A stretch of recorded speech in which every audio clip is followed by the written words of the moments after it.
What is up, guys? Mike Garrick back with more Mind Nutrition Body. Today we're going to go through a little bit more mobility, specifically tight hips and lower back pain. Now, just came into the gym today and one of my friends asked me about hip tightness as it translates to back pain. So let's talk about that. I'm going to set this down. I'm going to show you guys something that's really important. It's super simple, like most things in life, is that when you have tight hips, what happens is you start going into this anterior pelvic tilt. Now, what causes this is all the sitting that we do. So if you sit down right here, all these muscles get nice and tight. Then when you try to stand up, they're over tightened. And so you try to arch your back to overcompensate for this. Now, this doesn't look very comfortable, does it? I can feel back pain already just doing that. So what we got to do is get out of this position and into this position, right? So it's our tight hip flexors here in the front and our weak glute muscles in the back. But if we're in this position right here, our glutes actually can't activate. So we need to get into this position. So all of the muscles here are called your hip flexors. So I'm going to go through some mobilities to smash and loosen up those front hip flexors so that you can feed some slack to your back and actually relieve some of that back pain. Let's go check it out. All right, let's jump right into smashing the hip flexor. Now remember, the hip flexors are in this area right here, basically from here up here into your stomach. So this is the area that you're going to be smashing. Now you want to stay away from the hip bones, right? And this area right here, you got to be really careful. You don't want to pinch this area here, especially if you're using something like a kettlebell to smash on. All right, it's not very forgiving. So we're going to take this kettlebell. We're just going to lay right down on that sucker. And what we're going to do is we're kind of hunt around in that area and find those tight spots. Once you find those tight spots, right, you can floss in and out of those like so. You can take your leg and wag it back and forth like this, because remember, those hip flexors attach to the top of the leg, and so you're going to move the hip flexors by moving your leg like this. I like to push up and down like this, depending on how intense you want it to be. But you can also get up here more into the gut area. Oh, that's brutal. But basically what you're going to do is you're going to hunt around for about 2 minutes. And that, I can feel right there, that bad boy. That's super tight right in there, okay?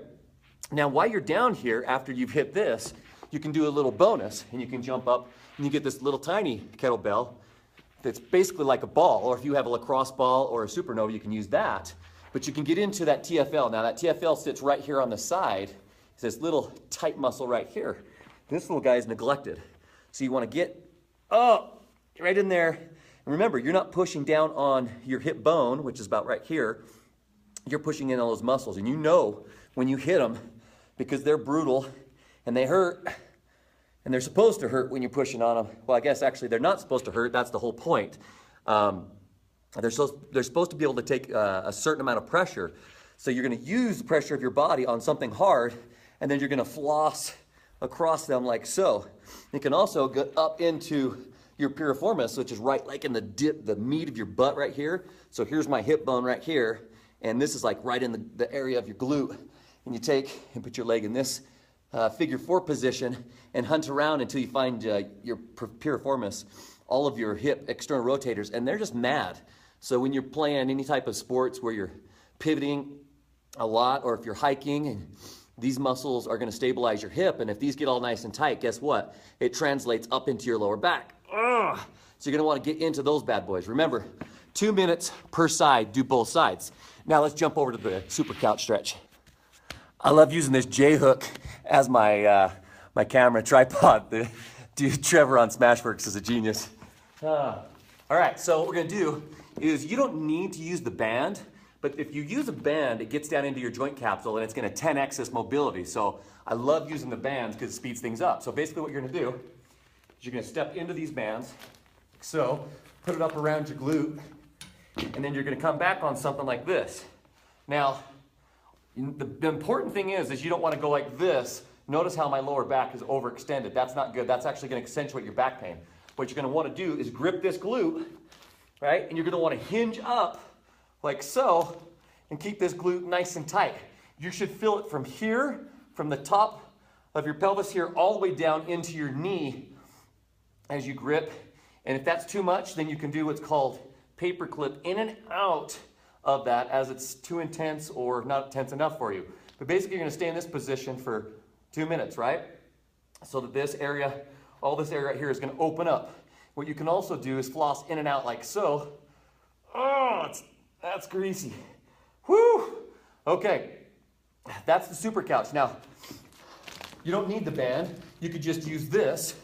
This bench is simulating the couch, or you could do this right off your couch watching TV at home.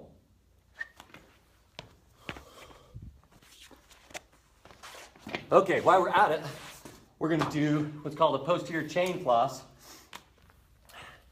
And this is to stretch out your posterior chain. Now, sometimes your posterior chain, I mean your glutes and your hams, being the major ones, get nice and tight, and they can affect your lower back as well. So this is an awesome way to stretch those babies out. So you get that band up in there like so. You're gonna walk forward like this, and then you're gonna hinge down, not rounding your back, you're gonna hinge at your hip, and that's gonna tighten up your hamstrings and your glutes. And then what you're gonna do, is you're gonna floss in and out of it like so, or you can go like this and hinge in and out of it, right? Because that's the two functions of the hamstring. This bad boy will stretch out all of your lower back, especially up into your SI joint like so. There's a little extra credit right here. All right, there you go, you guys. Several mobilities to open up your hip flexors, feed slack your back, reduce back pain.